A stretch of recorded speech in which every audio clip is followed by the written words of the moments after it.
What's up everyone? Welcome back to my YouTube channel. So ngayon pag-usapan natin kung sino rin ang nagsimula ng Shopee. Okay, so ito hindi pa nila alam pero ito ay sobrang kilala na tong Shopee. Okay, ang nagsimula lang naman ito is si Forrest Lee.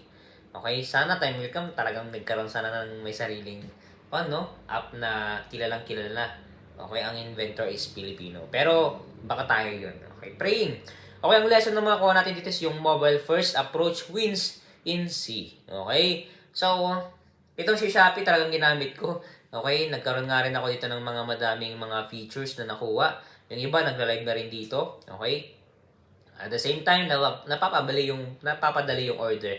Okay? Especially tayo yung mga entrepreneur, naghanap tayo ng mga raw material na mura galing sa ibang bansa. Okay? Andyan si Shopee. Okay? Favorite ko na app na pwedeng pag-orderan sa Shopee talaga. Ewan ko kung nag-try ako sa Lazada pero Shopee talaga ako. Kasi nagbenta na rin ako dyan ng dating binibenta ko. Okay lang, Gcash Mastercard. Yun na naman, if you want to buy this book, ito Facebook page, official edition, message lang po kayo. Sa Shopee pala, pwede kayong magbenta pati sa Lazada. Okay? Ito ay nakaka-solution na rin sa mga mabilis, okay, na transaction.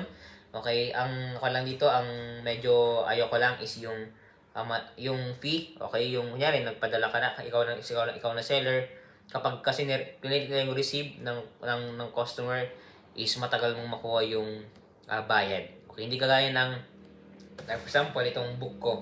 Okay, click lang po kayo dun sa aking Facebook page, official dyan sa description, tapos message lang po kayo. Okay, pwede natin ipadala agad. Wala nang mga parang fee ng kumbaga platform kasi sila yung nasa key person. Okay, kailangan natin silang bayaran. Pero sa ating binibenta ng libro, okay, wala na. Okay, delivery fee na lang. Yun na naman, if you want to buy this book, message lang po kayo. Salamat po and God bless.